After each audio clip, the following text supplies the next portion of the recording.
Hello, thanks for joining me, astrologer Patrick Arundell, for the latest of my deep dive videos. This one is going to be exploring Uranus's retrograde.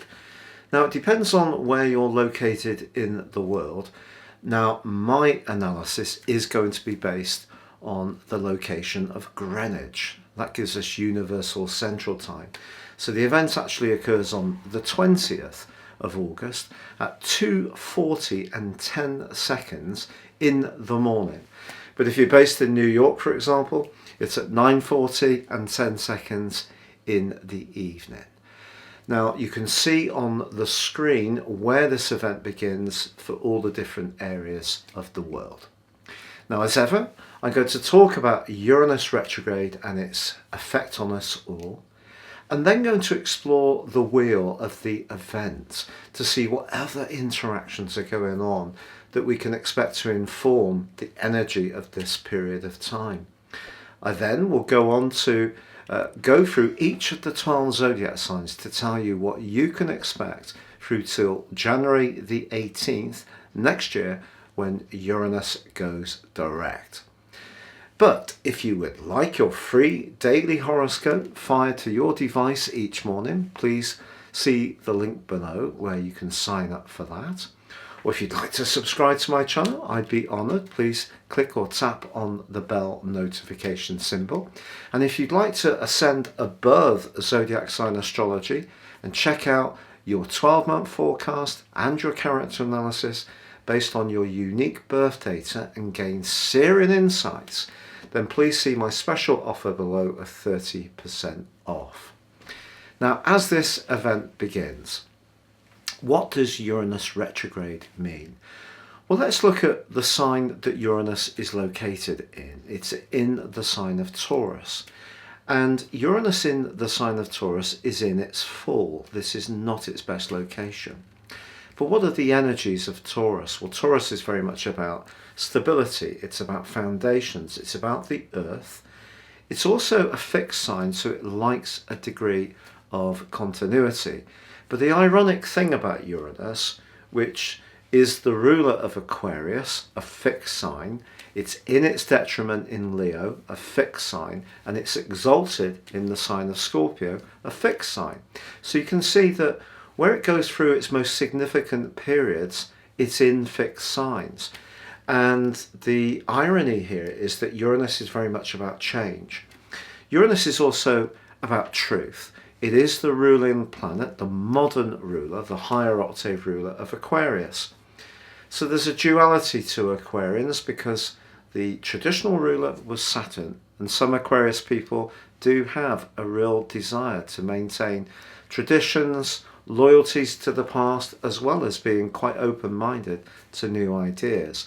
So Uranus is very much about innovation, but it can be about our need to have freedom. It can be very rebellious, and we have seen quite a lot of political protest over the time that it's been in the sign of Taurus.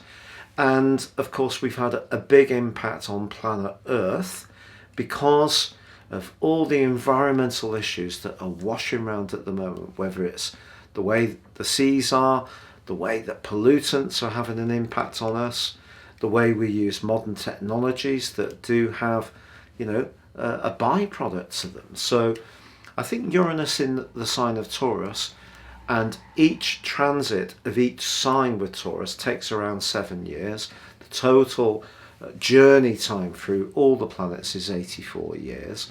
So the journey through Taurus began in earnest on March the 7th, 2019, but it did have a 5-month period in the sign in 2018 when it was clashing in a right angle with Mars in the sign of Aquarius. And that may have led to some kind of upheaval in your situation or mine during that period, but it's been in the sign of Taurus since March the 7th, 19. And it just depends where planets are located in your natal chart. If they're in the first half of a particular sign, you have the Sun or other personal planets, then Uranus may have had a big effect, particularly if you are a fixed sign. So therefore it's been activating an angle. Now, Uranus retrograde, if you like, is an opportunity for us to think about the external changes that have been going on in our life since the last retrograde came to an end on January the 6th, 2020. So since then, we've had the most significant aspect of 2021 has been the clash between Uranus and Saturn, ironically the two rulers of Aquarius. So Saturn likes continuity, it wants things to have a degree of permanence and structure, and Uranus is the revolutionary. So there has been a lot of tension that's been created this year. And if you recall, up until June the 22nd, well, Saturn and Uranus were broadly within 3 degrees in that right angle. Now they're going to come back into a square, that right angle, towards the end of November. And then on the 24th of December, on Christmas Eve, they will reach an exact square again. Then they start to just prise apart a little bit. Uranus goes direct on the 18th of January, and by the 21st of January 2022, their colossal right angle does come to a close. So that period of astrological history, which is really defined year 2021, does go on into the early parts of 2022. Uranus is about freedom. Saturn can be about rules and regulations, and it can also be about authority. So if we felt that some of our rights to be free-spirited citizens have in some way been compromised, whether it's through technology that we've been asked to adhere to, or having jabs, which some people have found difficult to do, other people have been only too happy to do. So there is a big pushback between how we view freedoms in general. Some people may see this as serious precedents that are being created at the moment in terms of control. Other people will see that it's something that they've done because they feel it protects them as an individual and perhaps protects other people too. It just depends on your unique perspective. But what I would say is that as Uranus goes backwards 4 degrees, because it goes backwards each year for 155 days, and each time it goes backwards, it retreats 4 degrees. And as this event begins, well, Uranus is at 14 degrees 47 minutes. But by the time the process is finished, it's retreated to just under 10 degrees. So the important thing to remember is that Uranus retracing its steps is asking us to think about our own relationship to truth, which is what Uranus defines. When it was discovered by William Herschel, it had been spotted before. He initially thought in 1781, he was a British astronomer, that it was a comet, and he actually needed quite a lot of persuasion by other learned astronomers around the world that it was in fact a planet. And so once it was recognized as a planet, it took its name from the Greek Uranus, and the Latin version is Uranus, said to be the son of Saturn or the son of Cronus in Greek mythology, which Saturn obviously is the father of time. So Uranus is said to be the father of Saturn. So in a mythological sense, very, very powerful planet. And this rewind period is asking us to think about our relationship to our need for space, independence, freedom, but also to examine some of the changes we may have made in our situation previously this year because of the restlessness that Uranus has been creating. So maybe some changes we made will need to change again, but it's a period of personal reflection that we've been asked to contemplate. But those physical changes may be repeated for some people, as I said, in the last week of November through to the end of the 3rd week of January, with that exact square between Saturn and Uranus repeated on Christmas Eve. Now, in terms of this event itself in Greenwich, we do have a combination between Mercury and Mars in the sign of Virgo, you can see on the screen, and they're forging a trine with Uranus. Now this is an electric combination which is wonderful for innovation. Uranus is obviously about innovation anyway, but the sign of Virgo is very much to do with health, services, provision of support for others. It can be to do with purity. Mercury, of course, is the ruler of Virgo, so it's glittering at its glittering best here. And Mars is a bit more self-sacrificing in the sign of Virgo, not quite as much in need of personal attention. So the angle that they're forging with Uranus is going to really inform the energy and the potentials that we can embrace over this next period of time. And I would say that means being open to new ideas, being open to using our resources in a fresh way. And it's possible, because Uranus is very much about space, that we may want to find ways to declutter, to make our life simpler, more efficient. But certainly repurposing our resources in a positive way can be a smart thing to do. But also you can see that the Sun is at 27 degrees in the sign of Leo, and is in fact in a quincunx with the Moon, which is almost exact, and the Moon and Pluto are conjunct on the 7th house cusp in Capricorn. So the ascendant on this particular Greenwich Mean Time chart is 21 degrees Cancer, very much about relating to people with an emotional sensitivity. But I think powerful things can go on in relationships where perhaps we don't feel that we're getting pleasure. And the practicality of Capricorn, which is immense, and remember the Moon is in detriment in the sign of Capricorn. This is its least noble position.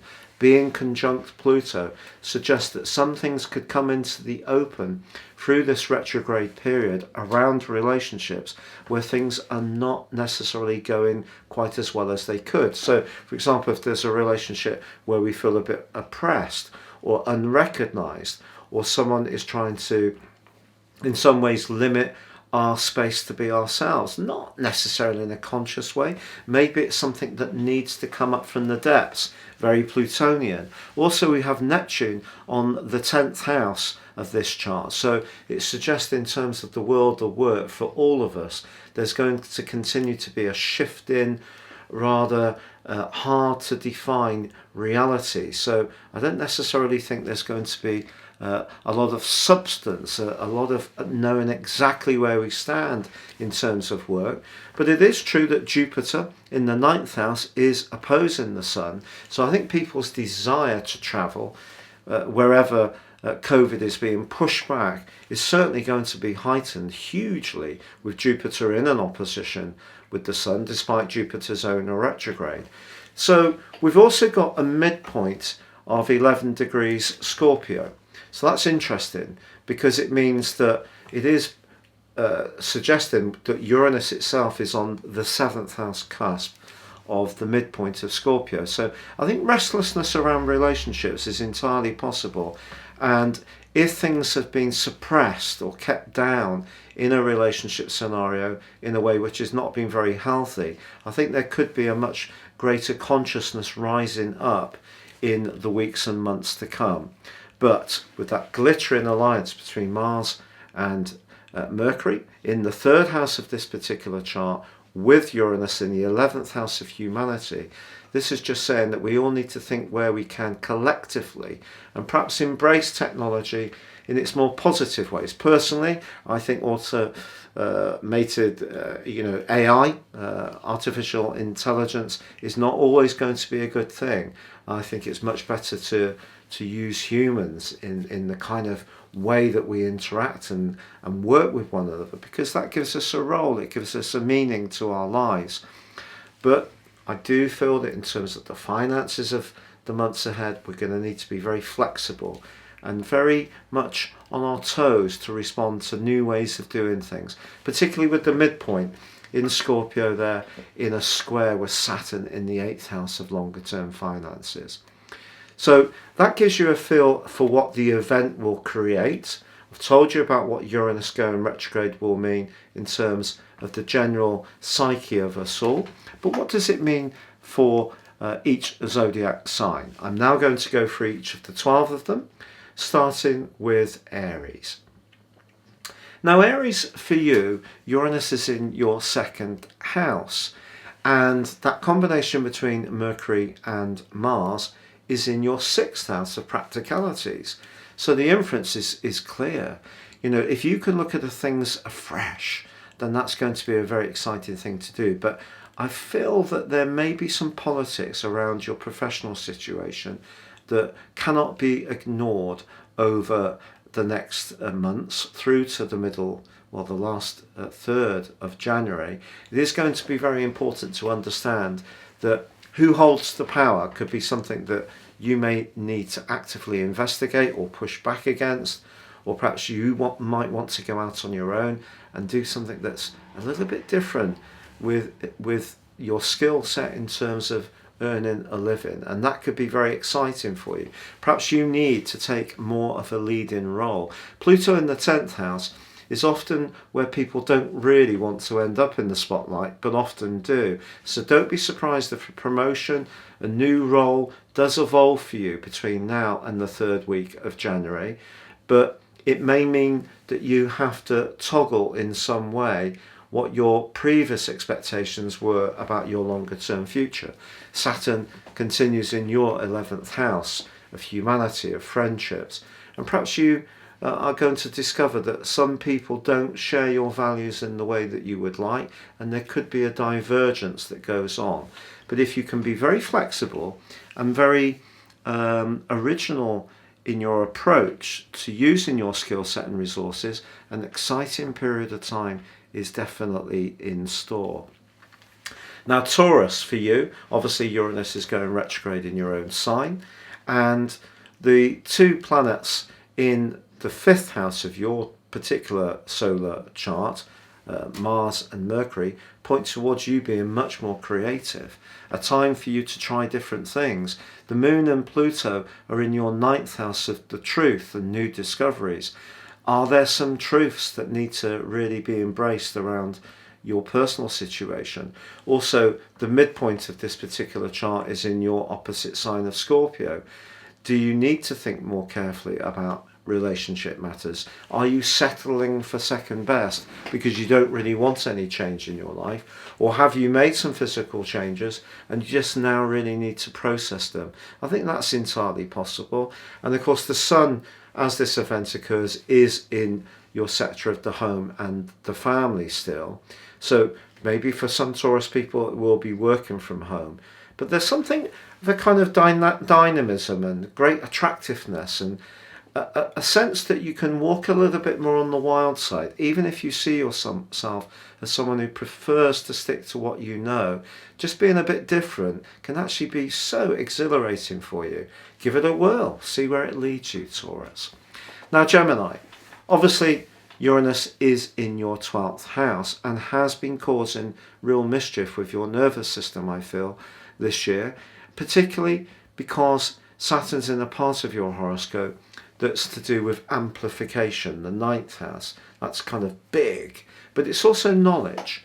And the greater the knowledge you gain about your deeper psychological machinations, the more that you're going to deal and in fact embrace and then evoke in a positive way Uranus's help. That combination between Pluto and the Moon, however, is in the 8th house.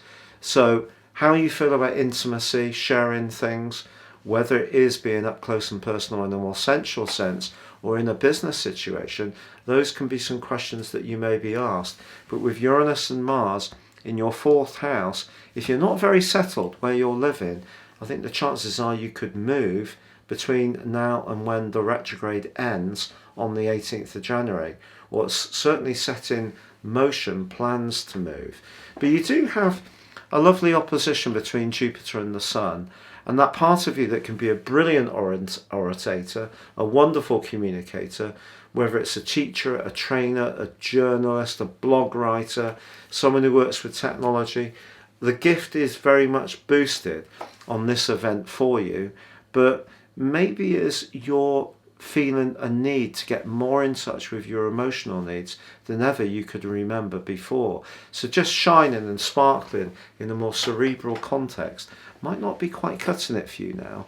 you're searching, you're yearning for something that maybe is imperceptible, but something needs to be tapped or dealt with, perhaps in your past, for you to really feel fulfilled during this period of time. Now, Cancer. Now, for you, Uranus is in the part of your horoscope to do with your future. So if you had future plans really set up, the retrograde could see you revisit them and check that you still want to go through with them. But the combination of Mercury in your third house, along with Mars, is very, very vibrant, very electric. And after all, Uranus is the planet of electricity. It's quick moving, it's a flash. It's an opportunity to repurpose things on hunches particularly. So I think between now and January, something may come up that you're not quite expecting, but it may put you much closer to somebody who's important to you, simply because of the moon being conjunct Pluto on the 7th house. And also your finances could take a surprising turn for the better between now and the end of the year.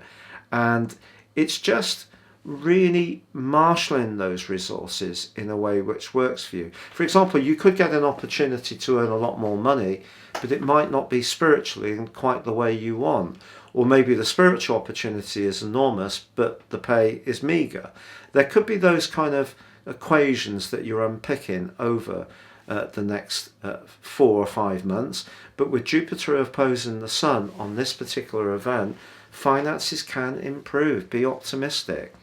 Now, Leo, obviously as this event occurs, Uranus continues its journey in the 10th house for you, which is your role in life. And I just feel that really since May, the middle of May 2018, right through to now, particularly if you have planets right at the start of Leo, or you have other important personal planets in the first half of a fixed sign, it's very likely that you have been going through some quite big changes. Now, if these have been settled down, maybe you can now start to really explore them and make the most of them, because with Mercury and Mars glittering together in your second house, your entrepreneurship can be absolutely fantastic between now and the 21st of January next year. But it is going to require some discipline, and you may need to give away a little bit of your freedom, which is what Uranus is about, in order to show the discipline to tap into that worldly opportunity. But I think if you're in a job which is just very dull, very workaday, you're not invested in what you're doing. There's not much inclusiveness in the way that the company or the person you work for operates. If it's a kind of more, you're just given a set of instructions that you have to follow, I think you could find that very, very uninspiring. And that could be the type of situation that you want to tackle in this next few months, and do something that does really challenge you a lot more. And even though you have this reputation of being the proudest, most glamorous and most charismatic member of the Zodiac, do you know, sometimes you can be very timid about setting out on new journeys, especially if there's no one else to link up with. But I think what Uranus is saying, particularly in that link with Mars and Mercury, is dare to be different and see where it takes you. Now, Virgo, obviously because you're an earth sign and Uranus retrograde is occurring in an earth sign, but your ruler is in concert with Uranus retrograde and also with Mars in your sign, this is really giving you a fantastic opportunity to shake things up, good and dandy. And especially if you are somebody who, you know, is very much attuned to what other people expect of you and what other people need from you.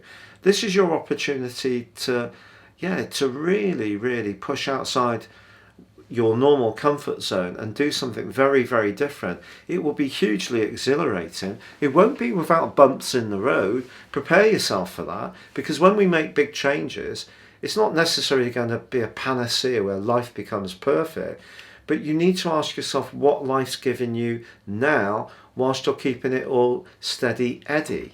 And if steady Eddie is starving you of inspiration, this is your opportunity with this retrograde to really rethink what your concept of personal truth is, what your philosophies are, what travel means to you, what's shaking up, how you use your talents and your individual flair. If all of those are being stymied, then this is the time to really be much more go-getting. Now Libra, as this event occurs, it is true that the position of Uranus is in the 8th house.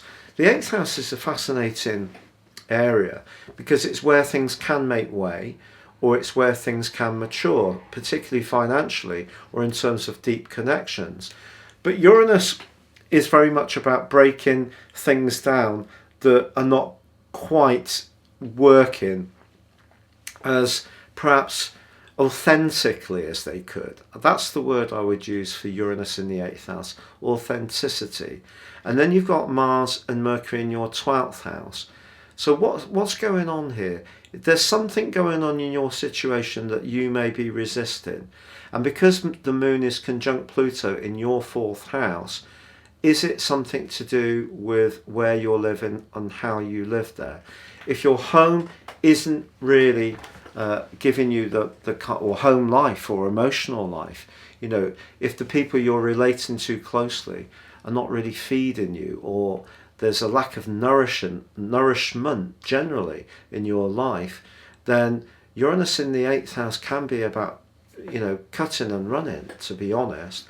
And Mars and Mercury in the 12th are asking you to confront some things you might not want to look at, because of course Venus is in your sign in this chart, and it's also in your 4th house, making you very tender as this precise event occurs. And yet with the Sun in your 11th house of sociability and Jupiter in your 5th house of fun, creativity and self-expression, there's a part of you that wants to live a much more vivid experience. But the psychology of where you are is very important. It's not just about that fun, frivolous side. And I think you know this. But are you sitting on the fence, perusing your options, but not really moving? You know the old football joke, you know, the guy who sits on the bench so much he gets a splinter in his bottom. You know, are you sat on top of the fence weighing up your options to the point where you're actually not acting any particular decision out? And that could really be starving you of a sense of vitality and feeling alive, just because you don't want to rock the boat or it's too scary. So this chart is kind of saying to you, particularly the opposition between the Sun and Jupiter, go for it. You know, maybe it will be a bit bumpy about where you live, your emotional life. Maybe there will be a separation. But that word, authenticity, that's what I'd give you with this Uranus retrograde. Your authenticity around very close relationships is going to be tested between now and the 18th of January, but moreover to the 21st as Uranus and Saturn continue to clash. So if you're in a love relationship, because Saturn's in your 5th house, not much fun, I agree. But if you're in a love relationship, which is really pretty loveless, you're being asked to look at it. Now Scorpio, the midpoint on this particular event is in your sign, so that gives you an advantage. The ascendant is in your sister water sign of Scorpio. Lovely. Your modern ruler is alongside the moon in the part of your situation to do with your everyday thinking. That's interesting. You also have Mars, your traditional ruler, in a conjunction with Mercury, the ruler of Virgo, in your 11th house of friendships, and Uranus is in your 7th house of relationships. So Mars and Mercury are not just in that sector of friendship, they're in the sector of your future. What do you want from your future? The Sun's high in the sky, so it's asking you to think about work. Jupiter's in the part of your situation asking you to think about home. So if you have ambitions to raise your profile, it's probably going to be through some kind of collaboration or networking that you're going to have the greatest success. And of course you can be, shy's the wrong word, you can be very private, you can be brilliant at being very direct and pointed and witty and acerbic towards others, but you don't necessarily say how you're totally feeling in terms of your emotions. But I think this chart is saying to you, shake something up. You know, your desire for change is actually very strong because Uranus is exalted in your sign, and Pluto, your modern ruler, is about transformations. It's just that Mars, your traditional ruler, obviously it's about desire. You know, your desire sometimes is to have a degree of stability because of your fixed sign energy, but then big changes can come along in your life. I think big changes are possible between now and the end of January. It's just dependent really on your desire to see it through. And then that brings us to Sagittarius. Well, of course, the sun's in the part of your situation to do with travel, overseas expeditions, higher education, philosophy, and it's in opposition with your ruler. Superb. You're also really going to benefit from the blue moon, which occurs at the end of this week.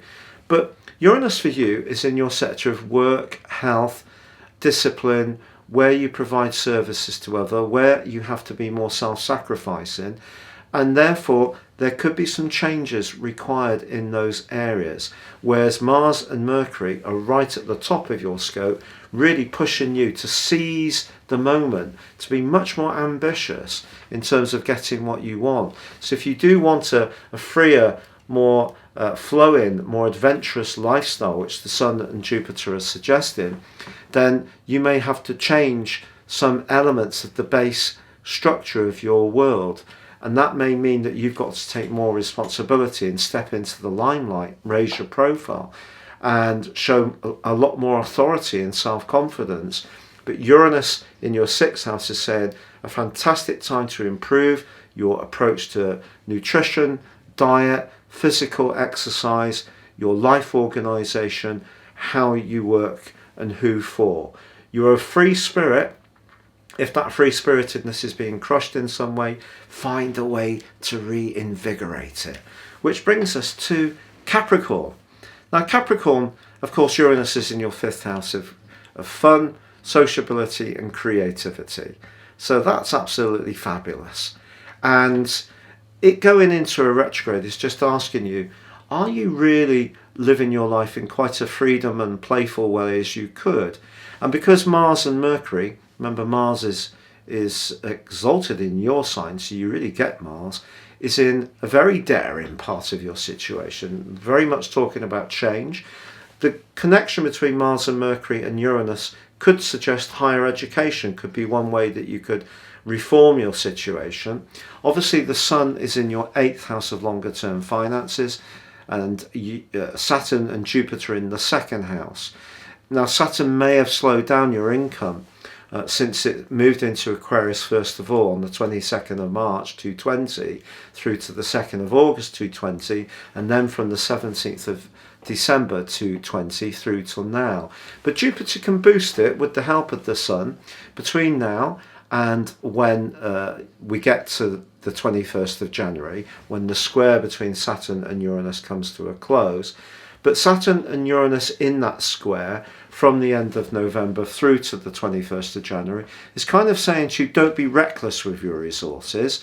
So even though Mars and Mercury are pushing you to be more of a pioneering person, more buccaneering in your approach to trying different things, I feel that that part of you that can be very shrewd, tactical, checking things out in a very thorough way, doing your due diligence. These are all great gifts that you have. And of course, with the moon being conjunct Pluto in your sign as this event occurs, I think the thing that can definitely change for you is your personal understanding of your own psychological and emotional health and well-being. Don't just see life in terms of the physical structures, see it in terms of what the inner world, you know, how enriched is your inner world. It's nice living in somewhere that's rather grand or rather warm or rather comfortable or safe. All of those things are very basic needs. But it's the inner home that you're being asked to look at with this event. And I just think that with Uranus in the 5th house, forging that link with Mars and Mercury in the 9th, if you're bored, Capricorn, at any level at all, then really challenge yourself to try and change that and make life more exciting. Now, Aquarius, Uranus in the 4th house, as it has been, beginning mid-May 218 to mid-November, then again from March 719, particularly if you've got planets in the first half of Aquarius, because you will have been particularly influenced by Uranus's transit so far. I think something has definitely changed around your family life, where you live, who you live there. You're wanting to connect to people in a different way because you have a natural appreciation of space and freedom. Can be quite outspoken, a bit of a rebel, depends of course on your exact natal horoscope, but if you are someone who needs to push back against confines, it's where you live. So for example, if you live in a residency where you're very overlooked, that might be something that you could find quite awkward. Or you share a house with, say, other housemates where there isn't enough privacy for you. Or you need to upsize because you've got a growing family. Or you may need to downsize because people have flown the nest. Changes, I think, are almost certain to continue to be ongoing around your emotional life, your family situation, and where you live. And because Uranus is going retrograde, if you have made some changes since the start of the year in any of those areas, you'll be reviewing them big time. But because of the square between your two co-rulers beginning in earnest by the end of November, it wouldn't be a surprise for some people if those moves happened again, or there were some changes made to where you've moved in order to modify things to give you exactly the type of environment that you really want, because the fourth house is very much about the environment. And remember, Uranus is about the truth and about authenticity, and that's what you're demanding around your emotional relationships. And I think if there is anyone who's a bit fake around you, they've been probably making way for some time, and they're going to continue to do so, quite honestly. But if you're a business person, working from home might work very, very well for you. And that glorious link between the Sun and Jupiter suggests over the next 6 months, if you're single, somebody could come into your world. But if this person knows you already, it may be someone who's not showing this in a particularly visible way. So watch very carefully for people's body language, because with the Moon and Pluto still locked away in that 12th house, not everything is obvious about how people feel about you, but in general I think you are looking for a greater depth of connection in terms of your emotional interactions than ever before. Which brings us finally to Pisces. Now Pisces, the 10th house of this particular event, conjoins with Neptune, your co-ruler, so that's great for you using your imagination at work. Also Jupiter, your co-ruler, your co-regent, is in an opposition with the Sun. So exploring new philosophies, new healing techniques could be very good for you over the next few months, particularly if you tend to be one of those Pisces people that is a bit resistant to different ways of approaching things. You know, if you feel that massage or reflexology or acupuncture or all these kind of things, or homeopathy, if you think it's all hokum pokum, challenge yourself, because with Neptune on that 10th house and Jupiter opposite the Sun, this can be a great time to reinvent your relationship with all sorts of healing processes. Now Uranus itself is in your 3rd house of siblings, of neighbours, and of everyday communications, technology. So those are the areas that you may be rethinking over the next 4 or 5 months. But you do have that terrific link with Mars and Mercury in your 7th house. So you could have a sudden and quick connection with someone over this period of time through till the 21st of January. Obviously Uranus goes direct on the 18th, but I'm thinking about the square between Uranus and Saturn. But I feel that by the 3rd week of January, someone could enter into your world, but the opportunity to bond with them may not be long lasting. You may have to make a quick decision. If you're too ponderous, this person may feel that you can't make your mind up. You're too reluctant to take a walk on the wild side. Someone may offer you an opportunity to do something that's really thrilling in terms of a partnership. It may be at work, it may be in a personal context, maybe just a new friendship, but exciting ideas can be exchanged. But if you're very withdrawn or doubtful or mistrustful of what that possibility could be, it could flash by in a moment, because that's what Uranus is like. But I do feel that, you know, if you're in an environment where the people immediately around you kind of cramp your style, if it's not really, you know, if you feel it's too isolated, for example, because Uranus likes stimulation, maybe you want to move to somewhere which is much more interactive with others, a busier place. If you're in a busier place, you may want to escape that busy place, because there are no golden rules to how we apply our own philosophies to the energies coming down from the sky, because we have free will. So it just depends on you. But I think an opportunity for a real spark, a fantastic magnetic connection could present itself. But you've got to be ready for it, and you've got to be ready to go for it, knowing that everything that we do in life has some kind of risk involved in it. And with Saturn in your 12th house, which is very private, a bit worrity, a bit worrisome, a situation could flash by, and then it's only after it's gone that you're thinking, oh my word, that person really fancied me. Don't let that happen to you. At least give it a chance. It's been a real pleasure being with you. Thank you so much for joining me. Please do sign up below for your free daily horoscope, or check out my special offer, 30% off year's forecast and character analysis, in the description box below.